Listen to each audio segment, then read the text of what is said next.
Di atas gurun, sejumlah besar roh jahat tersapu dalam sekejap, dan roh jahat yang tak terhitung jumlahnya dipukuli sampai mati. Ratusan ribu prajurit fana telah disapu oleh roh jahat, dan hampir 100.000 mayat telah jatuh ke tanah. Betapa tragisnya itu. Bahkan para perwira dan prajurit yang sering bertempur di medan perang tidak dapat menahan diri untuk tidak terlihat pucat dan tidak dapat berkata sepatah kata pun. Manusia mundur. Harimau terbang itu minum banyak di atas gurun. Suaranya menggelegar seperti guntur, yang membuat gendang telinga prajurit yang tak terhitung jumlahnya di tanah sakit. Setelah adegan berdarah tadi, ratusan ribu prajurit biasa di tanah sangat takut. Sekarang mereka cukup beruntung untuk selamat. Dengan bantuan makhluk surgawi, mereka tidak berani tinggal di sini dan menarik pasukan mereka dengan tergesa-gesa. Bagaimanapun, tentara adalah tentara. Meskipun telah melewati pemandangan yang mengerikan tadi, masih belum terlalu kacau dan teratur untuk mundur. Tidak ada sosok manusia di dalam dan luar ibu kota segera, hanya mayat-mayat yang telah digigit oleh roh-roh jahat dan menumpuk menjadi gunung. Pada saat ini, Mentian, Zhao Tianjian, Liu Piaoyue dan Yao Xi semuanya telah datang untuk bergabung dengan Fei Tian Tiger. Fei Tian Tiger melihat posisi 10 Yin Shuai teratas dari jauh, dan berkata dengan dingin, "Kalian bajingan, kalian memiliki wajah untuk berurusan dengan orang-orang biasa ini. Itu benar-benar prestise yang bagus. Kalian memiliki kemampuan untuk bermain dengan kakekmu dan melihat bagaimana kakekmu dapat mencabik-cabikmu. Itu nada yang besar. Aku pikir para biksu di wilayah timur itu semuanya kura-kura dengan kepala yang mengecil. Mereka juga memiliki keberanian. Baiklah, hari ini, kami, 10 jenderal Yin besar dari dunia bawah, akan bermain dengan kalian untuk melihat seberapa mampu kalian, dan berani mencampuri urusan kalian." Raja Hantu, kepala 10 Yin Shuai, tersenyum ganas. "Kalian akan tahu apakah kalian mampu. Singkatnya, karena kalian di sini, jangan berpikir tentang kemungkinan untuk kembali." Di mata Flying Tiger, cahaya dingin berkelap-kelip, dan semburan darah mengalir keluar. Fei Tian Tiger adalah yang pertama membunuh, dan darahnya berubah menjadi lautan darah. Itu sangat indah di malam yang gelap. Fei Tian Tiger jarang mengerahkan kekuatan darah binatang buas di tubuhnya, kecuali dia merasa telah bertemu lawannya. Setelah Flying Tiger, Zhao Tianjian, Mentian, Yao Xi, Liu Piaoyue dan 7 boneka kecil semuanya mulai bertarung dan bergegas ke 10 Yin Shuai teratas. Adapun murid naga, kekuatannya tidak cukup, juga jauh dari itu. Satu persatu, 10 Yin Shuai teratas juga penuh dengan roh hantu. Mereka saling bertarung dengan wajah ganas dan roh pembunuh. Raja Hantu dan Fei Tian Tiger bertabrakan bersama. Mereka bertarung dengan sengit dengan Zhao Tianjian dan bertemu Mentian. Wu Chang bertemu Yao Xi dan Niutu bertemu Liu Feixue, sementara 7 boneka kecil membentuk formasi untuk mengepung 5 Yin Shuai yang tersisa. Meskipun mustahil untuk membunuh kelima Yin Shuai itu, mereka setidaknya dapat menahan 5 Yin Shuai, sehingga Fei Tianhu dan yang lainnya tidak akan diserang. Kekuatan Raja Hantu adalah yang terkuat di antara 10 Yin Shuai teratas, yang telah mencapai 5 tingkat kondisi kebugaran, sementara harimau terbang hanya memiliki 4 tingkat lingkungan kebugaran, yang merupakan perbedaan. Namun, setelah harimau terbang membuka kekuatan darah binatang buas itu, kekuatannya melonjak, dan ia memiliki kemampuan untuk bersaing dengan Raja Hantu. Kekuatan Zhao Tianjian hanya dalam 3 tingkat kebugaran, tetapi kekuatannya sangat mengerikan. Begitu 3 pedang misterius keluar dari sarungnya, mereka mengguncang bumi dan menakutkan. Kekuatan Mentian juga berada di tingkat keempat lingkungan kebugaran, yang berada di alam yang sama dengan Tur Malam. Namun, kekuatan tempur Mentian tidak ada bandingannya. Begitu kita bertarung, kita bisa merasakan bahwa Night Out bukanlah lawan Mentian. Yao Xi dan Liu Piaoyue sama-sama berada di level 4 alam integrasi, sedangkan kekuatan Wu Chang dan Niutu berada di level 4 alam integrasi. Alamnya setara, dan kekuatannya sulit ditentukan. Saat ini, kekuatan ketujuh boneka kecil itu berada di level 3 alam kebugaran. Namun, jika ketujuh bersaudara itu bekerja sama, mereka akan memiliki kekuatan untuk melawan 5 level alam kebugaran. Yang paling kuat dari 5 Yin Shuai yang tersisa adalah Mamian, yang berada di level 4 alam kebugaran, dan sisanya berada di level 3 alam kebugaran. Oleh karena itu, ketujuh boneka kecil itu merasa tidak ada masalah dalam menjebak 5 Yin Shuai yang tersisa. Tubuh harimau Fei Tian melonjak, dia menahan istana kuno dengan lautan darah di belakangnya, dan kemudian menyerbu untuk membunuh Raja Hantu. Raja Hantu bertarung sengit dengan harimau Fei Tian dengan kekuatan teror 5 lapis di alam yang cocok. Secara alami, dia memiliki cukup kepercayaan diri dan kebanggaan. Menghadapi serangan harimau terbang, dia sama sekali tidak takut. Rambut merahnya berkibar seperti api di malam hari. Gas hantu yang tebal keluar, Raja Hantu meremas telapak tangannya dan berkata dengan dingin, "Gerbang neraka." Begitu gerbang neraka keluar, terdengar teriakan dan lolongan yang mengerikan. Gerbang neraka bergegas menuju harimau terbang, yang juga tidak takut dan menghancurkan aula kuno. Aula kuno menjadi sangat besar. Pintu kuil kuno terbuka dan bertabrakan dengan gerbang neraka. Kedua kekuatan itu pecah dengan momentum yang mengguncang bumi. Ombak besar menyapu, mengguncang harimau terbang dan Raja Hantu kembali. Darah binatang suci. Harimau terbang meraung, semua darah menutupi seluruh tubuh, momentum seluruh orang menjadi lebih mengerikan, dia membunuh seperti kilat, berubah menjadi bayangan halus di langit malam. Raja Hantu minum dengan dingin dan mempersembahkan sebuah lonceng. Lonceng, berdenting, naik. Gelombang suara meledak dan mengaduk lapisan riak di udara. Meskipun riaknya kecil, kekuatannya luar biasa. Lonceng itu disebut lonceng Zhenyao. Itu adalah senjata luar biasa dengan kekuatan besar. Harimau terbang mengorbankan aula kuno dan bertabrakan dengan riak lonceng iblis kota. Cahaya darah mengalir keluar dari langit yang menutupi harimau terbang. Kekuatan aula kuno tiba-tiba meningkat, dan riak-riak itu hancur dan bertabrakan dengan lonceng iblis kota. Dalam sekejap, lonceng Zhenyao menjadi sangat besar, ukuran aula kuno itu sama dengan ukuran aula kuno. Dua senjata bertabrakan, membuat suara yang memekakkan telinga, yang membuat gendang telinga sakit. 3 pedang di penjara. Zhao Tianjian mempersembahkan 3 pedang, dan mengeluarkan suara gemuruh. Cahaya pedang yang ganas meraung keluar. Ketiga pedang itu tiba-tiba terputus. Tidak ada gerakan pedang yang indah. Itu adalah pedang yang sangat sederhana. Selama tur siang hari pertempuran sengit Zhao Tianjian, kartu kayu di tangannya dikorbankan dan menjadi sangat besar. Itu seperti pedang besar. Itu juga terputus. Cahaya putih membelah malam dan membagi langit dan bumi menjadi 2. Ledakan. Setelah ketiga pedang terputus, pedang Riyou dihancurkan oleh pedang Qi yang mendominasi. Semua cahaya pedang sekuat sebelumnya, dan mereka langsung terbelah ke arah Riyou. Meskipun kekuatan Zhao Tianjian hanya 3 tingkat kebugaran, kekuatan tempurnya sebanding dengannya. Bahkan jika dia tidak mengerahkan semua kekuatannya, dia tidak akan pernah bisa bersaing. Dengan tangannya berputar dan memegang segel, seberkas cahaya keluar dari tubuhnya, membuat langit dan bumi seterang siang hari. Kemudian, kartu kayu di tangan tur siang hari mengumpulkan kekuatan besar dalam cahaya yang menyilaukan, dan langsung membunuh Zhao Tianjian seperti guntur. Zhao Tianjian tidak takut dan teguh dengan kedua tangannya. Ketiga pedang itu bersenandung. Zhao Tianjian berteriak, "Pedang langit patah, potong langit dan bumi." Ketiga pedang itu melesat keluar dalam sekejap, dan ketiga pedang itu masih menyatu di tengah perjalanan. Mereka cemerlang dan berubah menjadi pedang besar. Semangat pedang itu berlari melintasi ribuan mil, dan semangat membunuh itu menakutkan. Jika pedang ini jatuh, tampaknya langit dan bumi akan hancur tanpa ketegangan apapun. Ledakan. Pedang Zhao Tianjian bertabrakan dengan kartu kayu, dan beberapa retakan muncul di kartu kayu. Namun, 3 pedang Zhao Tianjian masih utuh, dan roh pedang masih kuat, yang menunjuk ke tur siang hari. Satu napas menghancurkan 10.000 metode. Mentian memegang tongkat bergigi serigala untuk menjalankan Sutra Wanchu, yang menunjukkan metode paling kuat dari Tanah Suci Wanchu dan menghancurkan semua jenis metode dalam satu napas. Mentian digunakan untuk mengolah keterampilan tubuh.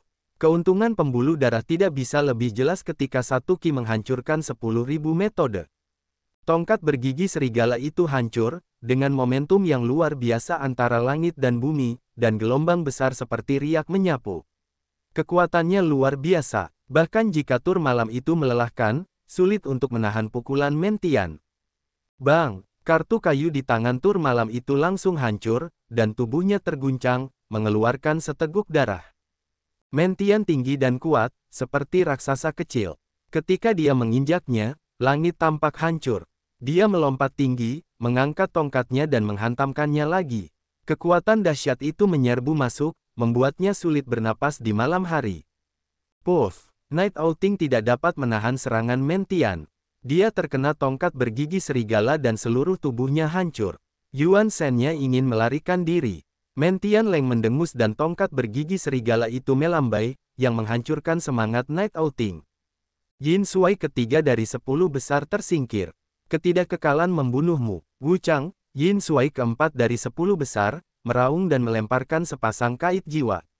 Dua kait jiwa itu menyebabkan padat, seperti dua cakar tajam, dan bergegas ke sungai Yao. Yao Xi berkata dengan dingin, beku. Napas yang bahkan lebih dingin dari neraka melonjak keluar, dan ruang itu mengembun. Ketidakkekalan dapat dengan jelas melihat bahwa sepasang kait jiwanya melambat. Penghakiman terakhir. Kemudian, Yao Xi sekali lagi minum, menampilkan cara paling kuat dari tanah suci Yao Qi. Badai kiamat melanda, dan semuanya akan hancur. Sepasang kait jiwa tergulung dalam badai kiamat sebelum mereka mendekati Yao Xi, dan terkoyak. Ketidakkekalan segera mundur ketika situasinya buruk, tetapi ruang telah lama dipadatkan, dan wajah ketidakkekalan berubah drastis. Ledakan. Ketidakkekalan belum punya waktu untuk mengambil tindakan. Ketika badai kiamat datang, ketidakkekalan terbang keluar secara langsung, dan seluruh tubuhnya meneteskan darah. Jarum roh es. Liu Piaoxue minum sedikit, dan tangannya mencubit sidik jarinya. Jarum perak kecil yang tak terhitung jumlahnya mengembun di udara. Suhu udara tiba-tiba turun dan ruang menjadi padat. Sapi jantan itu meraung, memegang garpu baja, mengeluarkan semburan cahaya haus darah, mencoba menembus ruang yang membeku, tetapi kekuatan dingin ini tidak menghilang, bahkan jika tertusuk, ia masih pulih dengan cepat. Satu demi satu jarum Dewa Jiwa Es menghantam, kecepatannya mengerikan, berubah menjadi tak terlihat, kepala sapi hanya merasakan getaran di sekujur tubuhnya. Penghakiman terakhir, Liu Piaoyue melontarkan 4 kata, yang melambangkan semacam kehancuran dan kematian. Badai kiamat mengikuti jarum Dewa Jiwa Es dan pergi, Niutu adalah ledakan kengerian, serangan yang menghancurkan seperti itu telah jauh melampaui jangkauan kekuatan mereka. Kepala lembu itu meraung, dan garpu baja terlempar keluar di tangannya. Dia mencoba yang terbaik untuk mengerahkan kekuatan garpu baja hingga batasnya. Cahaya darah dari garpu baja menembus ruang yang membeku dan menuju ke pohon willow. Tetapi garpu baja itu terhalang oleh badai kiamat, dan badai kiamat yang kuat dan mengerikan itu langsung menghancurkan garpu baja itu. Puff, puff, jarum roh es menembus tubuh Niutu dan membeku di tubuhnya. Udara dingin menyebar di tubuh kepala lembu itu dan membekukan seluruh darahnya. Dari dalam keluar, itu benar-benar beku. Kepala lembu itu berubah menjadi patung es, hancur total dalam badai kiamat dan berubah menjadi puing-puing. Dalam waktu kurang dari 1 menit pertempuran, 10 panglima Yin teratas terbunuh. Raja Hantu, yang sedang bertarung dengan harimau Fei Tian, sangat marah ketika melihat pemandangan seperti itu. Namun, dia ditahan oleh harimau terbang dan tidak bisa lepas sama sekali. Yao Xi, Liu Piaoyue dan Mentian telah keluar dari tubuh mereka. Mereka segera berani membantu 7 boneka kecil itu. Kebuntuan antara 7 boneka kecil dan 5 Yin Shuai sangat sulit. Kekuatan Ma Mian sangat kuat. Selain itu, sangat sulit untuk menghadapi upaya bersama dari 4 Yin Shuai lainnya.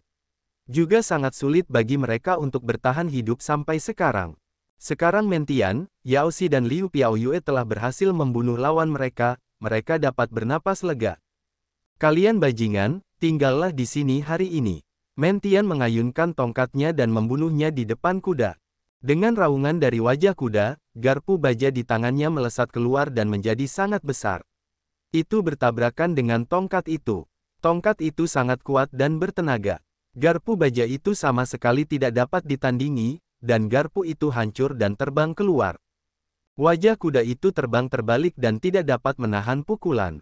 Ma Mian dikalahkan, dan Yao Xi dan Liu Piaoyue melangkah maju untuk menghadapi Yin Shuai, dan 2 Yin Shuai yang tersisa dikepung oleh 7 boneka kecil. Anda dapat membayangkan betapa menyedihkan akhirnya. Hampir dapat dikatakan, wajah kuda, ekor macan tutul, dan Yin Shuai lainnya sama sekali tidak memiliki cara untuk hidup. Di sisi lain, Zhao Tianjian bertarung melawan Riyou. Kartu kayu di tangan Riyou hancur, dan satu lengannya juga dipotong oleh Zhao Tianjian. Dapat dikatakan bahwa tidak ada kemungkinan untuk membalikkan keadaan. Ketika Raja Hantu melihat pemandangan seperti itu, matanya terbelalak. 10 Yin Shuai teratas dari dunia bawah baru saja meninggalkan dunia bawah. Dia adalah satu-satunya yang tersisa. Raja Hantu tahu bahwa begitu Yin Shuai lainnya terbunuh, dia akan menghadapi akhir pengepungan. Kekuatan harimau Fei Tian jauh melampaui alam, yang tidak pernah dia pikirkan. Jika dia tidak pergi saat ini, dia pasti akan tinggal di sini.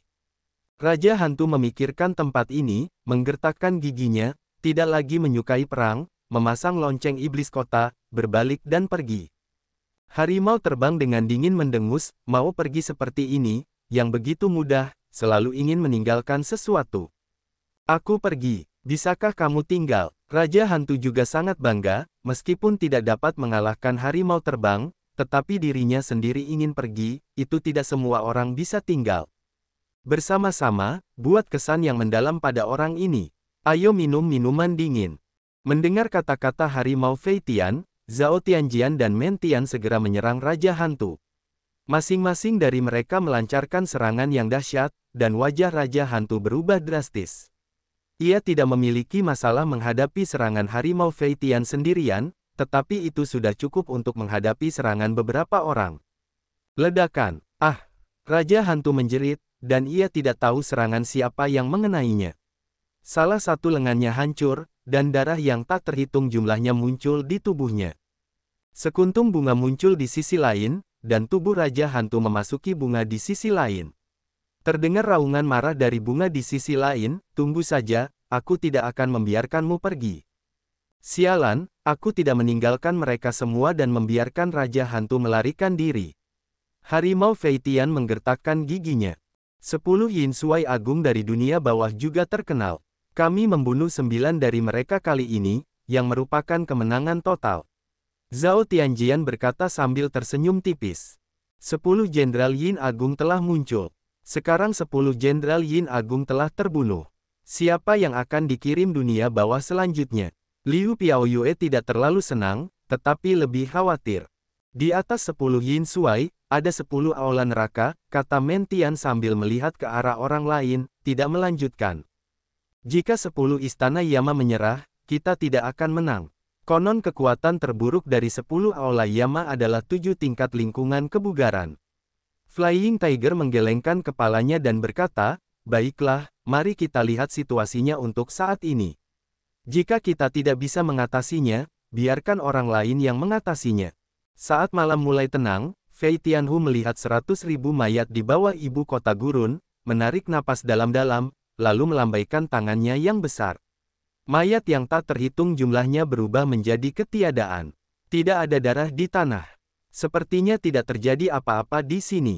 Keesokan paginya, para prajurit yang telah mengalami kejadian mengerikan tadi malam dengan berani datang ke gerbang kota. Melihat tidak ada apa-apa di gerbang, mereka semua tercengang dan mulai bertanya-tanya apakah mereka bermimpi tadi malam. Tetapi setelah apa yang terjadi tadi malam, siapa yang bisa tidur? Mereka tidak tidur, di mana mimpinya, tetapi apa penjelasan dari semua ini di depan mereka? Orang-orang abadi, pastilah orang-orang abadi yang memperbaiki orang-orang abadi yang mengambil mayat-mayat itu. Beberapa orang terkejut dengan dugaan itu, yang dengan cepat mendapat persetujuan semua orang, dan merasa bahwa hanya tebakan ini yang paling masuk akal. Kalau tidak ada cara untuk menjelaskannya, dan mereka tidak dapat memberitahu orang lain bahwa itu terlalu menakutkan. Dunia bawah. Di aula yang megah dan megah, Raja Dunia Bawah sedang duduk di atas tahta, dan Raja Hantu di antara 10 Yin Shuai yang agung merangkak di tanah, menggigil di sekujur tubuh. 9 dari 10 Yin Shuai teratas terbunuh dalam pertempuran, meninggalkanmu sendirian. Kau masih punya muka untuk lari kembali. Sayang sekali kehilangan muka. Hades tidak berbicara, terdiam, satu sisi hakim langsung memarahi. Tugas yang rendah hati tahu kejahatannya. Begitu kita menyerang, kita bertemu beberapa orang yang ganas. Mereka memiliki cara yang kuat. Kita sama sekali bukan saingan. Terlebih lagi, mereka tampaknya telah bersiap, kata Raja Hantu dengan gemetar. Apa yang tidak berguna, keluar dari sini. Hakim minum dan mengedipkan mata kepada Raja Hantu. Raja Hantu segera menyadari dan dengan cepat mundur. Jika kau tidak pergi, Hades mungkin akan menggerakkan kepalanya jika dia tidak senang. Hakim dengan hormat berkata kepada Raja Dunia Bawah, Raja Dunia Bawah, tampaknya orang-orang kuat di dunia telah bergerak.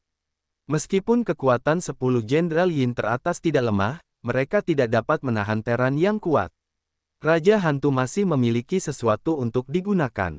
Biarkan dia menebus kesalahannya di masa depan. Hades diselimuti oleh gas hantu, dan dia sama sekali tidak bisa melihat wajahnya. Aula itu sunyi. Setelah beberapa saat, Hades berkata dengan suara rendah, kirimkan aula ke-9 dan ke-10 Yan Luo, agar mereka tidak bertindak gegabah untuk saat ini. Pertama-tama selidiki dengan jelas, dan kemudian tunggu kesempatan untuk menyerang. Ya, Hakim menerima perintah dengan tergesa-gesa. Setelah Hakim meninggalkan kuil Shenlou, Raja Hantu yang menunggu di luar kuil bergegas menemuinya dan berkata dengan hormat, Hakim Tuhanmu, Raja Dunia Bawah. Sungguh sia-sia, hanya kamu yang tersisa. Jika kamu ingin mendapatkan kepercayaan Hades lagi, kamu harus menebus kesalahanmu. Kali ini, Hades mengirim Yama ke-9 dan ke-10, dan kamu akan mengikuti mereka. Hakim mendengus dingin. Terima kasih atas penilaianmu, kata Raja Hantu itu dengan penuh rasa terima kasih. Jika kali ini kau gagal lagi, tidak akan ada yang bisa melindungimu. Mohon maaf. Hakim itu menjatuhkan sepatah kata dan pergi dengan cepat. Raja Hantu itu kedinginan dan berkeringat di sekujur tubuhnya. Matanya dingin dan dingin. Dia mengepalkan tinjunya dan menggertakkan giginya dan berkata, lain kali aku bertemu denganmu, aku pasti akan membiarkanmu mati tanpa tempat pemakaman. Di dunia bawah, ada 10 istana Yama, yang kuat dan berstatus tinggi. Mereka mengelola berbagai wilayah dunia bawah. Di dunia bawah, Yama dari 10 aula adalah yang paling kuat kecuali beberapa kekuatan di sekitar Hades. Pada saat ini, di sebuah kuil suram di dunia bawah, seorang pria gemuk menerima sepucuk surat. Pria gemuk itu melihat surat itu, dan surat itu berubah menjadi ketiadaan. Dia berdiri dengan seringai di bibirnya. Pada saat yang sama, di istana sepi lainnya, seorang pria parubaya yang sangat kurus tetapi tampak seperti tiang bambu juga menerima sepucuk surat. Setelah membaca surat itu, lelaki setengah baya yang tinggi dan kurus itu mendengus dan berkata pada dirinya sendiri, Hades benar-benar badai dalam sarang semut. Daerah timur yang kecil, biarkan aku pergi dengan Laosi untuk jalan-jalan. Itu hanya hidup, gerakan otot dan tulangmu. Kedua orang ini, tentu saja, adalah Yama ke-9 dan ke-10 dari 10 istana Yama. Pria yang gemuk berada di peringkat ke-10, sedangkan pria yang tinggi dan kurus berada di peringkat ke-9, dua yang terlemah di antara 10 aula neraka. Tetapi tidak peduli seberapa kuat ini, itu juga merupakan kekuatan dari lingkungan kebugaran 7 tingkat, yang tidak sebanding dengan orang biasa. Wilayah selatan dunia, di pondok jerami di gunung belakang tanah suci Sanxing, Ye Chen tidak menanyakan kebenaran dan mempelajari kitab suci Tao. Pada saat ini, Long Tong keluar dari gubuk dan membungkuk dan berkata, aku punya sesuatu untuk ditanyakan kepadamu. Ye Chen membuka matanya dan bertanya, bagaimana situasi di sana di Dongyu? Long Tong berkata, tadi malam, Paman Hu bertemu dengan 10 Yin Shuai yang hebat, dan akhirnya membunuh 9 dari mereka. Hanya Raja Hantu yang lolos. Paman Hu merasa bahwa dunia bawah tidak akan berhenti. Selanjutnya, dia mungkin akan mengirim 10 aula neraka, jadi dia mengirim murid-muridnya kembali untuk bertanya kepada guru kapan dia akan meninggalkan jalan setapak. 10 Yin Shuai telah dikirim. Betapa besarnya kekuatan di dunia bawah. 10 istana Yan Luo sangat kuat.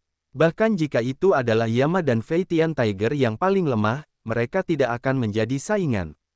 Ye Chen berpikir. Di luar gubuk, Long Tong menunggu jawaban Ye Chen tanpa mengucapkan sepatah kata pun. Akhirnya, gubuk itu terbuka. Ye Chen berjalan keluar dari gubuk itu. Long Tong tertegun sejenak. Sebelum dia membuka mulutnya, Ye Chen berkata, ini bagianku. Aku akan pergi ke Dongyu. Ketika Long Tong mendengar Ye Chen berpisah untuk pergi ke wilayah timur, dia segera meninggalkan tanah suci Sanxing bersama Ye Chen. Sepertinya aku sudah lama tidak ke Dongyu. Ye Chen berdiri di punggung besar Longtong dengan tangan negatif, menghadap ke arah wilayah timur dan bergumam pada dirinya sendiri. Guru, ku dengar kau datang dari kota kecil di Dongyu. Benarkah itu? Longtong bertanya dengan rasa ingin tahu. Ye Chen berkata sambil tersenyum, baiklah. Aku ingin melihat kampung halaman guru. Longtong lebih tertarik untuk mengatakannya. Ye Chen berkata sambil tersenyum, baiklah, aku akan mengajakmu melihat-lihat, dan omong-omong ada sesuatu yang harus dilakukan. Kecepatan Longtong sangat cepat. Ketika dia mendengar bahwa Ye Chen bersedia membawanya ke kampung halaman Ye Chen, dia bahkan lebih bersemangat. Dengan kegembiraan ini, kecepatannya secara alami meningkat sedikit. Negara bagian Zhou di wilayah timur. Fei Tianhu dan yang lainnya semuanya beristirahat di ibu kota kekaisaran negara bagian Zhou. Mereka memenangkan Perang Dunia Pertama kemarin. Mereka juga merayakan, tetapi mereka tidak bermaksud meminta Longtong untuk mengundang Ye Chen. Sekarang mereka menunggu jawaban Longtong. Longcheng, yang dulunya adalah kota Zhao, masih milik negara bagian Zhou. Atas instruksi Ye Chen, Longtong tiba di Longcheng. Hari ini, tidak ada perubahan di Longcheng. Dibandingkan dengan kota-kota lain, kekuatan biksu di kota itu masih sangat lemah. Longtong berjalan di kota naga dan berkata dengan rasa ingin tahu, ini juga tempat tinggal guru. Ye Chen mengangguk dan berkata, ya, saya pergi dari sini ke dunia yang luas. Kekuatan orang-orang di sini sangat lemah. Sulit dibayangkan bahwa ada orang sekuat guru di tempat seperti itu. Longtong penuh dengan rasa hormat. Ye Chen berkata sambil tersenyum, jika Anda ingin mencapai sesuatu, Anda tidak dapat melakukannya tanpa usaha Anda sendiri. Dengan hati yang tidak ingin menjadi biasa-biasa saja, ditambah sebagian besar peluang. Ye Chen mengajak Longtong untuk berjalan-jalan di sekitar kota naga, tetapi tidak ada yang mengenal Ye Chen sebelumnya. Ye Chen merasa semakin aneh di sini. Kemudian, Ye Chen datang ke kota Longyang, tempat ia dilahirkan dan dibesarkan, tetapi kota itu telah sepenuhnya menghilang di tanah ini. Dalam Perang Dunia Pertama lebih dari 10 tahun yang lalu, kota Longyang hancur total, hanya menyisakan beberapa reruntuhan. Setelah lebih dari 10 tahun, ada banyak rumput liar dan orang-orang tidak sama di sini. Ye Chen dipenuhi dengan emosi. Longtong tidak menyangka bahwa tempat ini telah menjadi seperti ini, dan dia juga merasa sedikit kecewa. Ye Chen pergi ke rumah mantan Ye, yang telah menjadi reruntuhan, ditutupi dengan rumput liar dan semak belukar, tempat yang sunyi. Ye Wen, kakak laki-laki dan saudara laki-laki ketiga, apakah kamu masih hidup sekarang? Ye Chen begitu sampai di rumah, tak dapat tidak teringat kedua saudaranya dan penyihir kecil Ye Wen yang telah datang. Setiap kali dia melihat Ye Lin, dia bisa melihat jejak kelesuan di mata Ye Lin. Sekarang ketiga anak di bawah lutut Ye Lin telah menghilang, dan mereka tidak tahu apakah mereka hidup atau mati. Ini membuat sifat seorang ayah sangat khawatir dan khawatir. Setelah bertahun-tahun, Ye Wen, Ye Si dan Ye Tian tidak pernah mendengar kabar satu sama lain. Mereka tidak bisa hidup atau mati.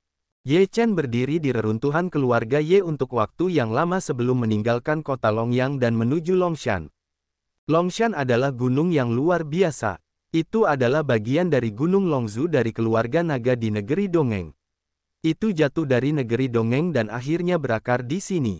Ada beberapa warisan keluarga naga di dalamnya. Jika itu diperoleh oleh keluarga naga dari kerajaan iblis, itu pasti akan sangat berguna. Longshan, aku merasakan sedikit semangat naga. Ini pasti Gunung Longzhu. Gunung ini seperti naga. Sama sekali tidak ada yang salah dengan itu. Di Gunung Longshan, seorang pemuda di Xingyi berdiri dengan kedua tangannya di atas tanah kosong. Gunung Longzhu milik klan naga di negeri Dongeng akhirnya ditemukan.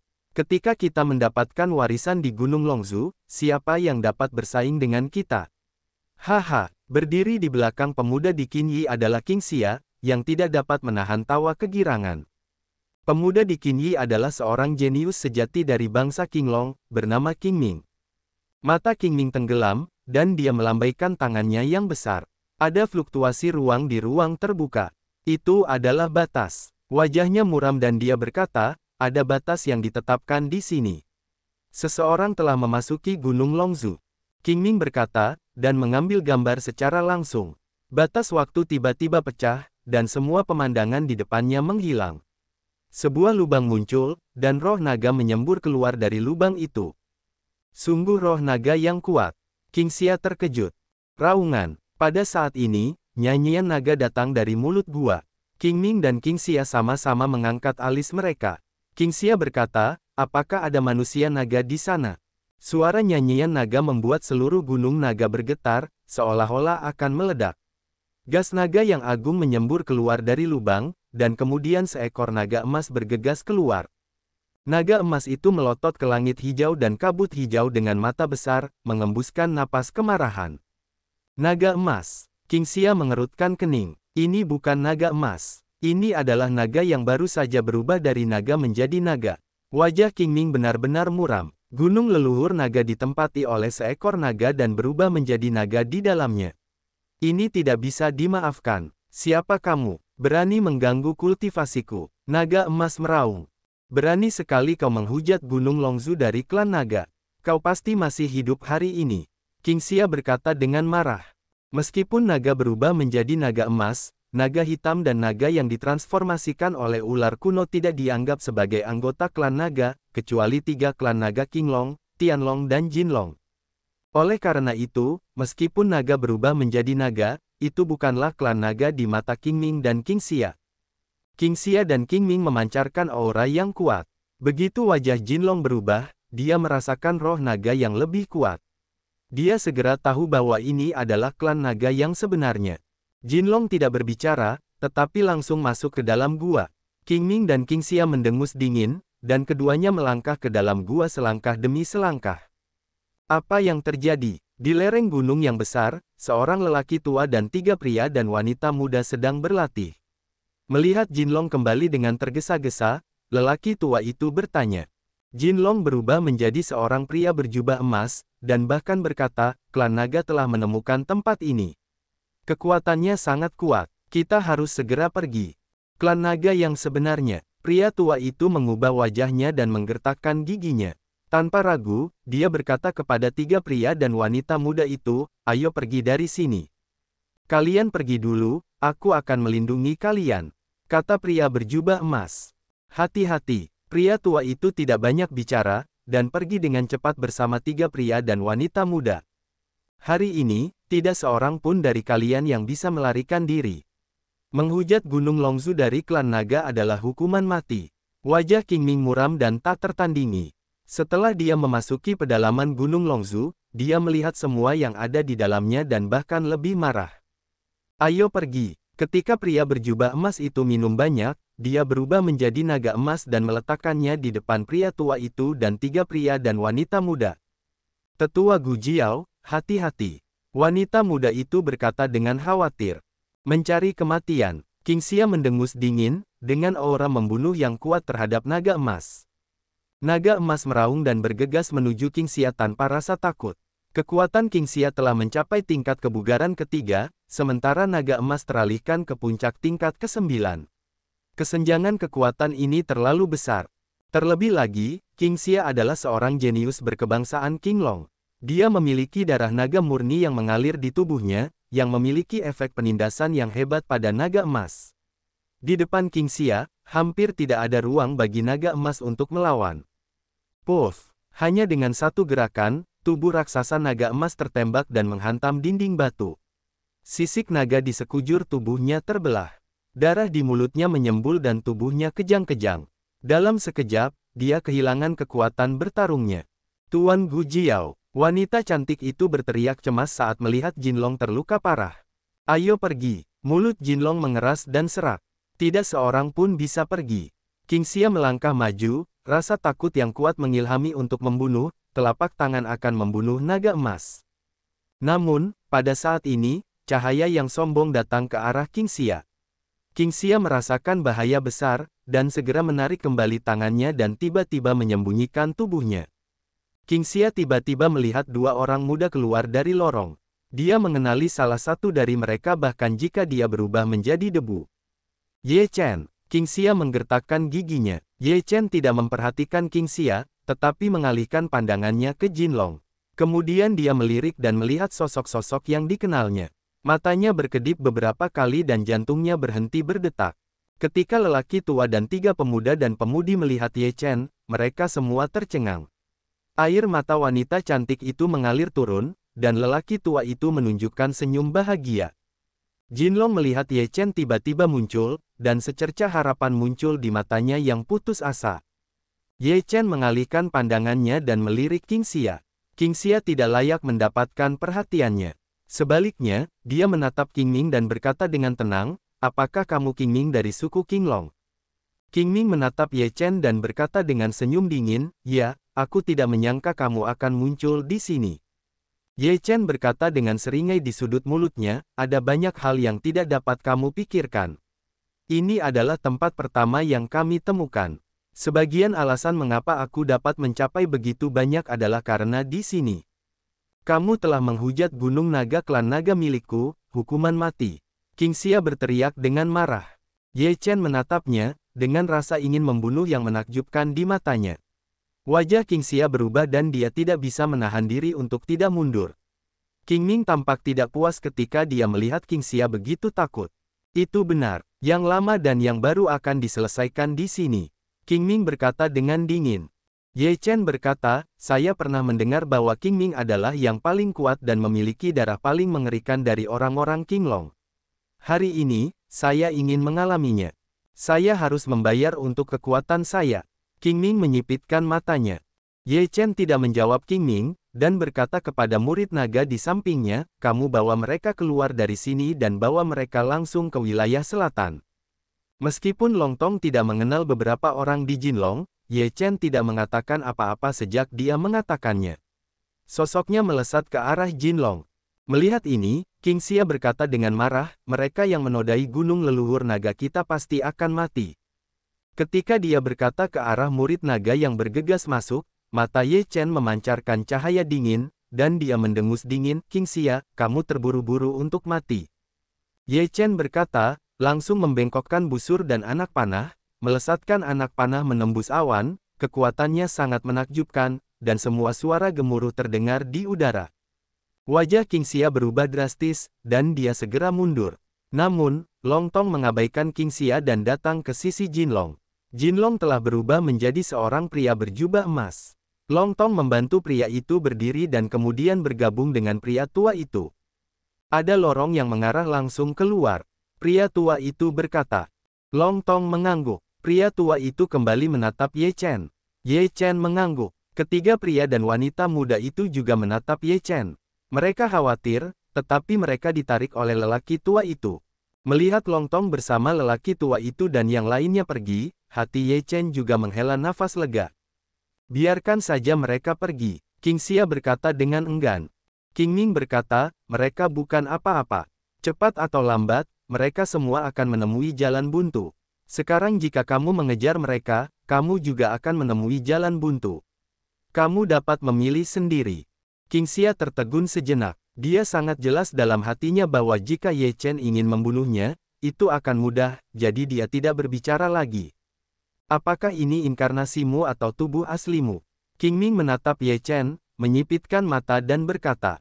Ye Chen tersenyum, tidak menjawab dengan pasti, hanya berkata samar-samar, "Bagaimana dengan tubuh asli, bagaimana dengan pemisahan?" Qingming mencibir, "Sepertinya ini adalah inkarnasimu. Biarkan aku mencoba seberapa kuat dirimu." Begitu dia mengatakan itu, pedang itu penuh dengan sisik hijau, dan pedang itu penuh dengan sisik hijau. Ye Chen tertegun, dan kekuatan dahsyat keluar dari tubuhnya. Dia membunuhnya dengan kedua tinjunya. Dalam sekejap, dia terburu-buru bertarung dan sangat mendominasi. Tinju Ye Chen bertabrakan dengan pedang sisik naga Qingming dengan keras. Suara pedang itu berdenting, dan tinju Ye Chen seperti baja, yang membuat suara logam tajam saat bertabrakan dengan pedang sisik naga. Setelah Ye Chen memiliki pemahaman yang lebih menyeluruh tentang Dao Jing, Ye Chen memiliki pemahaman yang lebih dalam dan lebih dalam tentang makna mendalam Dou Zi Zhenyan, dan penggunaannya lebih kuat. Ye Chen mengembangkan kata Zhenyan. Dia melambaikan tangannya dan menariknya bulat. Dia memiliki semacam semangat kepahlawanan yang tak terbatas. Semangat bertarungnya yang ganas melonjak keluar. Seluruh pakaian dan jubahnya berkibar seperti dewa perang, dan momentumnya luar biasa. Ye Chen mengayunkan tinjunya, dan momentumnya yang mengerikan sangat kuat. Dalam hal momentum, dia dapat memiliki hegemoni yang tak tertahankan, yang membuat orang terkesiap. Namun, kekuatan Qingming lebih unggul, dan bagaimana dia bisa terpesona oleh momentum Ye Chen. Dengan suara yang kuat, dia juga bergegas keluar dari momentum yang mendominasi, yang berasal dari penguasa klan naga. Roh naga yang kuat melonjak maju. Pedang sisik naga berkilauan. Itu ditebas dengan melambaikan pedang, dan ribuan buang hua berjuang untuk menenggelamkan Ye Chen dalam cahaya pedang. Ye Chen masih mengayunkan tinjunya, yang penuh dengan peluang jalan sepanjang waktu. Itu adalah kombinasi dari jalan surga dan mengandung kekuatan besar. Ye Chen ingin menerobos semua jenis metode dengan tinjunya. Seluruh ruang diaduk dan dijalin dengan cahaya pedang Qingming. Keduanya terbuka dalam gempa bumi yang dahsyat. Dia memang orang pertama dari klan Qinglong. Dia benar-benar cukup cakap. Dia jauh lebih kuat daripada Qing Yang Putih dan Raja Tianpeng. Ye Chen berkata sambil tersenyum penuh penghargaan. Qingming berkata, kamu juga hebat, seperti yang diharapkan, tidak mengecewakanku, pantas dengan reputasinya. Ye Chen berkata sambil tersenyum, gunung leluhur naga ini untukmu. Kami telah mengambil semua hal yang dapat diambil. Jika kami tidak dapat mengambilnya, tidak mungkin. Ye Chen selesai berbicara, sosoknya berkedip, menjalankan hukum waktu dan ruang, langsung menghilang di lorong. Mata Qingming tenggelam, juga tidak mengejar, ini adalah tubuh Ye Chen, bahkan jika dihancurkan lagi bagaimana. Bagi Ye Chen, tidak ada kerusakan, tetapi hanya membuang-buang tenaga. Biarkan dia pergi, Qingxia tidak mau mengatakannya. Qingming berbisik, ini hanya bagian dari tubuhnya, bahkan jika dibunuh dan bagaimana. Qingxia menundukkan kepalanya dan berhenti berbicara. Qingming menoleh untuk melihat pedalaman Gunung Longzhu. Mereka telah lama mencari Gunung Longzhu, dan sekarang mereka akhirnya menemukannya. Namun, mereka tidak mewarisi sebanyak yang mereka bayangkan, dan ada banyak artefak abadi, beberapa di antaranya hanyalah sepotong yang bobrok dan sunyi. Kolam darah hampir mengering. Selama bertahun-tahun, Jinlong telah menyerap dan berpakaian. Setengah lainnya telah digunakan oleh orang tua dan 3 pria dan wanita muda. Sisanya, jika tidak ditemukan di sini, juga akan digunakan. Qingming mencari sebuah lingkaran di pedalaman Gunung Longzhu. Kecuali sebuah kerangka naga hijau yang besar, tidak ada penemuan yang mencerahkan. Selain itu, kerangka naga hijau itu tidak lengkap. Tampaknya seseorang telah mengambil beberapa tulangnya. Ketika Qingming melihat hal-hal ini, dia mengepalkan tangannya dengan erat, dan insangnya menggembung. Seluruh tubuhnya dipenuhi amarah. Kemarahan ini meledak dalam sekejap. Sebuah kekuatan yang dahsyat melesat keluar, mengguncang seluruh lereng gunung. Untungnya, ini adalah Gunung Longzhu, kalau tidak, gunung itu pasti sudah runtuh. Qingxia ketakutan dan bersembunyi dari jauh. Dia tidak berani berbicara. Setelah meraung, wajahnya sangat suram dan jelek. Dia diam, tetapi dia lebih mengerikan daripada berbicara. Aku tidak berani menatap Qingxia. Ye Chen, suatu hari, aku akan bertarung denganmu dan mencabik-cabikmu sepenuhnya. Qingming menggertakkan giginya, dan kata-kata ini hampir keluar dari giginya. Setelah Ye Chen meninggalkan Longshan, dia langsung pergi ke ibu kota kekaisaran dinasti Zhou. Saat senja, matahari terbenam-terbenam di barat, dan matahari terbenam seperti darah. Ye Chen memasuki ibu kota kekaisaran Dazhu. Setelah bertahun-tahun, Ye Chen datang lagi ke sini. Kota ini telah berubah dan bukan lagi ibu kota kekaisaran yang dikenal di masa lalu. Ye Chen datang ke gedung Tianyu yang disebutkan oleh Longtong. Harimau Fei Tian sedang menunggu Ye Chen di gedung Tianyu ini. Ye Chen pergi ke gerbang gedung Tianyu, yang dulunya adalah Menara Tianxiong, tetapi sekarang keadaan dan orang-orang telah berubah menjadi Menara Tianyu. Dia tidak bisa minum anggur terbaik yang pernah dipikirkannya. Setelah Ye Chen memasuki gedung Tianyu, diameternya sampai ke lantai 7. Saat ini, Harimau Fei Tian sedang minum anggur di lantai 7. Ketika mereka berbalik, mereka tercengang melihat Ye Chen muncul di pintu lantai 7. Mengapa kamu datang? Harimau terbang bertanya dengan heran. Ye Chen duduk dan berkata sambil tersenyum tipis, ini hanya bagianku. Longtong berkata mungkin 10 aula neraka akan muncul. Aku tidak tenang, jadi aku akan datang dan melihatnya. Kupikir itu nyata, kata harimau terbang bercanda. Ye Chen tertawa, lalu mendesah, sekarang, semua hal dan orang-orang telah berubah. Ya, semuanya telah berubah. Zhao Tianjian juga mendesah. Ye Chen sepertinya teringat sesuatu. Dia berkata dengan gembira, aku tidak datang ke sini dengan sia-sia. Sebelum aku datang ke ibu kota kekaisaran, aku pergi ke Longshan, tetapi tanpa diduga bertemu dengan guruku Lian Lao, kakak laki-lakiku Ye Xi dan adik laki-laki ketigaku Ye Tian dan keempat adik perempuanku Ye Wen. Mereka masih hidup. Liu Piaoyue mendengar ucapan itu, awalnya tertegun, lalu berkata dengan gembira, mereka masih hidup, terlalu baik. Ye Chen juga masih merasa takut dan berkata, untungnya, aku sudah melihat ke masa lalu, kalau tidak, jika aku terlambat, mereka mungkin dibunuh oleh Qing Ning. Qing Ning juga ada di wilayah timur. Mentian tertegun sejenak.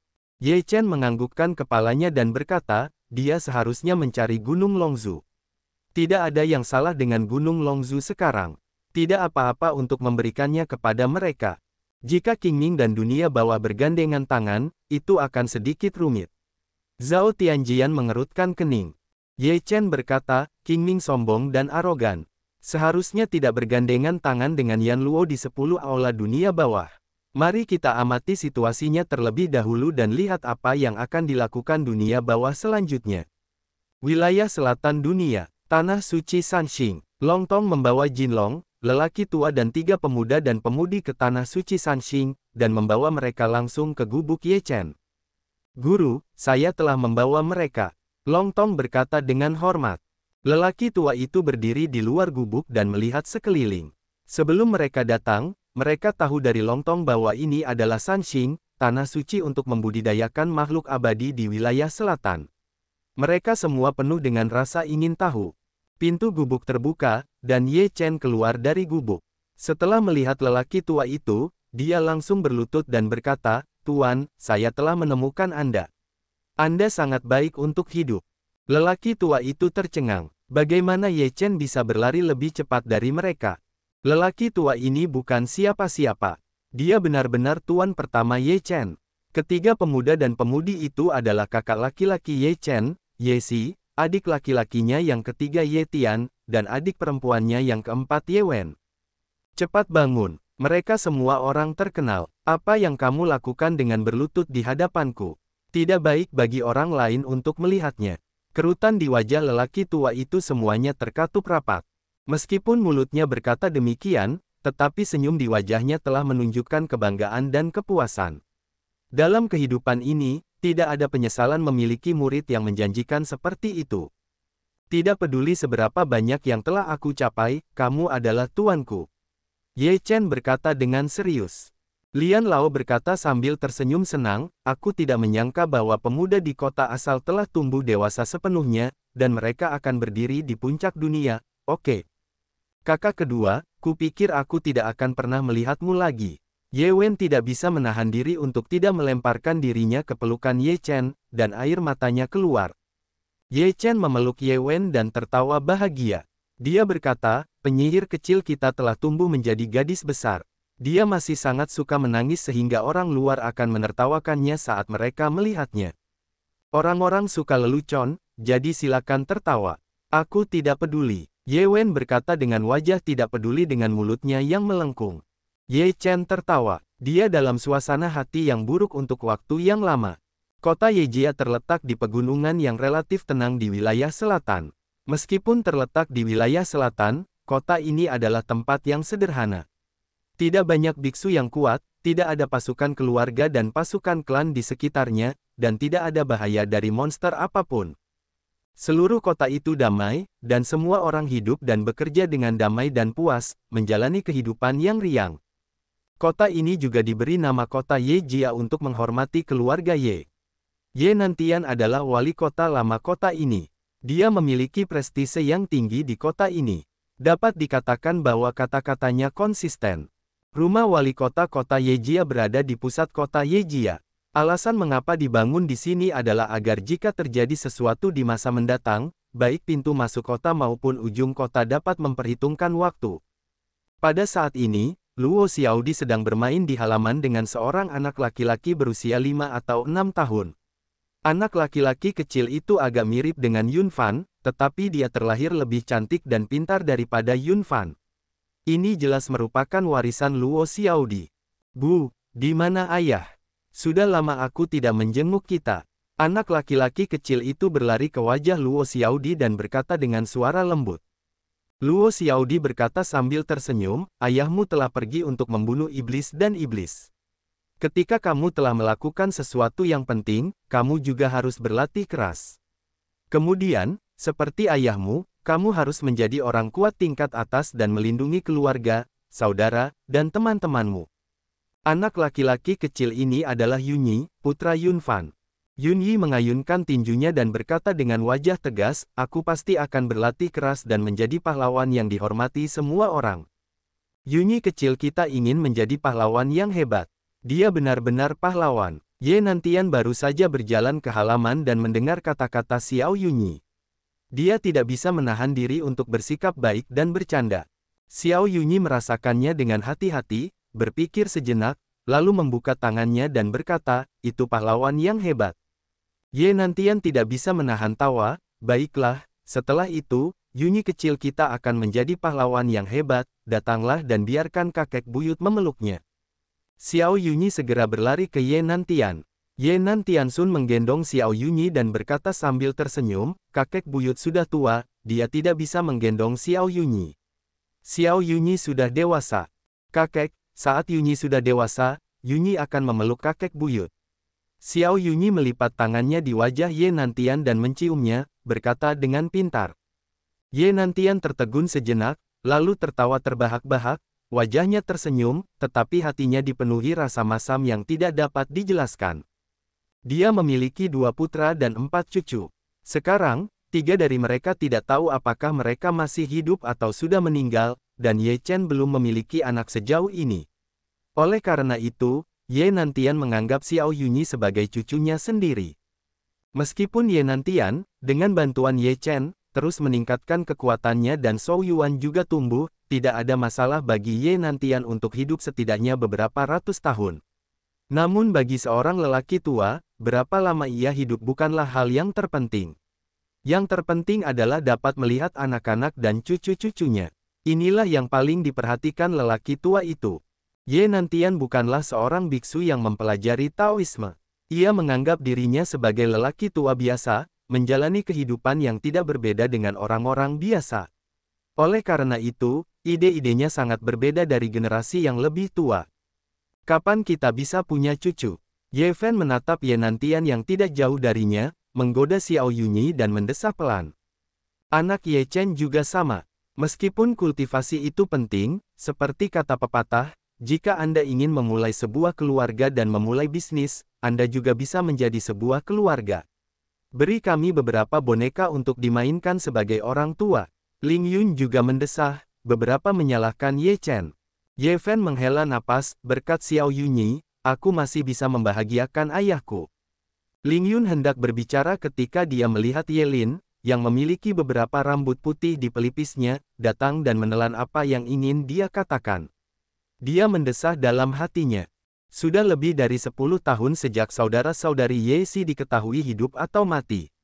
Ye Lin selalu mengerutkan kening. Meskipun prestasinya meningkat, rambutnya mulai memutih, lebih cepat dari Ye Fen. Ye Fen menatap saudaranya dengan pelipis putih dan mendesah. Ye Lin menatap yang tua dan yang muda di halaman, dan matanya penuh dengan rasa iri dan sedih. Di pintu masuk kota Yejia, Ye Chen membawa Ye Si, Ye Tian, Ye Wen, Lian Lao dan Jin Long ke kota Yejia. Penduduk desa di kota Yejia mengenal Ye Chen dan tahu bahwa jika bukan karena Ye Chen, mereka akan mati dalam bencana itu lebih dari 10 tahun yang lalu. Oleh karena itu, setelah melihat Ye Chen, penduduk kota ini menyapa Ye dengan hangat, dan Ye Chen menanggapi satu persatu. Ini adalah keluarga Ye sekarang. Ye Chen membawa saudara laki-laki dan perempuan Ye Si, Lian Lao dan Jin Long ke gerbang rumah Ye, dan berkata sambil tersenyum. Ketiga saudara laki-laki dan perempuan Ye Si melihat ke gerbang dengan kata, Ye Fu, tertulis di atasnya. Sebagai seorang gadis, Ye Wen secara alami tidak sekuat Ye Si dan Ye Tian, dan air matanya langsung mengalir keluar. Saudara laki-laki dan perempuan mereka tidak pernah bertemu dengan kerabat mereka selama lebih dari 10 tahun, dan kerinduan di hati mereka tidak dapat dijelaskan dengan kata-kata. Awalnya, sekte Zixia hancur, dan saudara-saudari mereka hanya turun gunung untuk berlatih, sehingga mereka lolos dari bencana. Namun, mereka tidak begitu aman. Mereka dikejar oleh klan lain. Ketika mereka putus asa, mereka bertemu dengan Lian Lao. Lian Lao membawa mereka berlatih dan mengajari mereka jurus tubuh emas 9 putaran. Kemudian, mereka bertemu dengan Jinlong. Setelah mengetahui identitas Yesi, Jinlong membawa mereka ke Gunung Longzu untuk berlatih. Latihan itu berlangsung selama lebih dari 10 tahun. Sekarang, kekuatan saudara-saudari Yesi telah mencapai alam Yuanying, yang awalnya tidak terpikirkan. Semua penjaga negara Zhao hanya berada di alam Yuanying. Dengan bantuan kolam darah, kekuatan Lian Lao telah ditingkatkan ke alam luar tubuh. Ini juga merupakan puncak kehidupan Lian Lao. Tidak dapat ditembus lagi, tetapi Lian Lao sangat puas. Awalnya mengira bahwa kehidupan ini menghentikan bayi muda, tetapi tidak menyangka dapat menerobos jalan keluar dari tubuh, ini sudah merupakan semacam ciptaan. Ye Chen membawa saudara laki-laki dan perempuan Yesi, Lian Lao dan Jinlong ke Yefu. Anak muda, pengurus rumah tangga keluarga Ye melihat Ye Chen dan kembali dengan beberapa orang, dan dengan cepat memberi hormat. Pergi dan beritahu kakek dan ayahku bahwa ada kejutan untuk mereka. Ye Chen berkata sambil tersenyum. Kuncinya adalah seorang lelaki tua yang lebih jujur. Lelaki tua itu dengan cepat berlari pergi. Sebelum anak buah Ye Chen tiba di halaman, Ye Nantian, Ye Fen, Ye Lin dan yang lainnya sudah keluar. Mereka mendengar dari pengurus rumah tangga tua bahwa Ye Chen memiliki kejutan, dan dengan beberapa orang yang tidak mereka kenal, mereka segera keluar untuk melihat apa yang terjadi. Ketika Ye Nantian dan Ye Lin melihat saudara laki-laki dan perempuan Yesi, mata mereka langsung basah, dan mata Ye Lin bahkan lebih merah. Mereka menatap saudara laki-laki dan perempuan Yesi. Saudara laki-laki dan perempuan Yesi juga sama sekali tidak dapat menahan diri, air mata mengalir. Ye Wen berteriak, "Wow, tersedak, ayah, kakek kami kembali." Kotoran, Yesi dan Ye Tian berlutut dan membuat lubang di tanah. Kemudian mereka menangis dan bersujud di tanah. "Nak, cepat bangun." Ye Lin bergegas mendekat dan berkata dengan sedih. Yesi menatap pelipis putih ayahnya, dan air mata mengalir deras.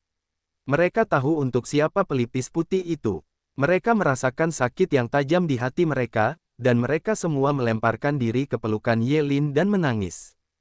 "Ayah, putranya yang tidak berbakti." Yesi dan Ye Tian memeluk Ye Lin dan memprotes. Ye Nantian penuh dengan air mata, dan wajah tuanya penuh dengan perubahan. Dan mata Ye Fen dan Ling Yun basah. Mereka sangat bahagia di hati mereka. Mereka menantikan bintang dan bulan, akhirnya, mereka berharap ketiga anak itu akan kembali. Terdengar suara tangisan di halaman. Siapapun yang melihat pemandangan seperti itu pasti akan menangis. Rambut putih Ye Lin yang sudah setengah baya itu adalah karena ketiga anak ini. Ye Chen menarik napas dalam-dalam, berusaha untuk tidak meneteskan air matanya. Dia tersenyum dan berkata, "Paman kedua, sungguh membahagiakan bahwa kakak laki-laki, saudara laki-laki ketiga, dan saudara perempuan keempat kembali hari ini. Kita harus merayakannya." Semuanya menangis. "Aku tidak tahu apa yang salah dengan kita." Ye Nantian juga menarik napas dalam-dalam dan berkata, "Cener benar. Seperti itulah tangisan itu. Anak-anak sudah kembali. Itu pantas dirayakan. Lao Li, tolong kirim seseorang untuk mempersiapkan pertemuan malam ini untuk tuan muda dan nona muda." Baiklah. Pengurus rumah tangga tua itu juga tahu bahwa ada 3 tuan muda dan nona muda dari keluarga Ye yang telah hilang selama bertahun-tahun. Sekarang setelah mereka bersatu kembali, pengurus rumah tangga tua itu juga senang dan bergegas untuk mengaturnya. Kakak dan adik Ye Lin dan Ye Si perlahan-lahan menahan air mata mereka. Ye Lin gembira dan bahagia. Langit pun memiliki mata, dan akhirnya membiarkan anak-anak ini kembali. Keluarga itu duduk di aula. Meskipun mata semua orang memerah, mereka dalam suasana hati yang sangat baik. Ye Nantian berkata sambil tersenyum, "Sier, kemana saja kamu selama ini?" Ye Si menenangkan diri dan berkata, "Ketika Zixia Zong hancur, kami hanya pergi keluar untuk mengalaminya, dan kami lolos dari bencana ini. Ye Si hanya menceritakan kisah tahun-tahun ini. Setelah mendengar ini, Ye Lin berdiri dan pergi ke Lian Lao dan Jin Long. Dia memberi hormat dan berkata, "Terima kasih atas perhatian dan bantuanmu kepada Sier. Kurasa aku tidak bisa membalasmu. Terimalah penghormatan Ye." Ye Lin berkata dia akan berlutut. Lian Lao dengan cepat menyeretnya dan berkata sambil tersenyum, "Ini tidak bisa dilakukan. Ye Chen adalah muridku, dan Ye Si dan mereka telah memujaku sebagai guru dan juga muridku. Para guru tentu saja harus menjaga mereka." Ye Lin masih membungkuk dalam-dalam dan berkata, "Kebaikan ini ada di hatiku. Lian Lao, kamu benar-benar bintang keberuntungan keluarga Ye kami. Pada awalnya, kamu menjadikan Chener sebagai murid dan membantu kami mengalahkan ribuan keluarga secara diam-diam. Jika bukan karena saat itu, keluarga Ye pasti sudah musnah saat itu. Atas nama keluarga Ye, saya ingin mengucapkan terima kasih kepada Anda. Jika Anda dapat membantu kami, keluarga Ye tidak akan pernah menolak." Ye Fen, putra tertua keluarga Ye, memberi hormat kepada Lian Lao dengan tinjunya.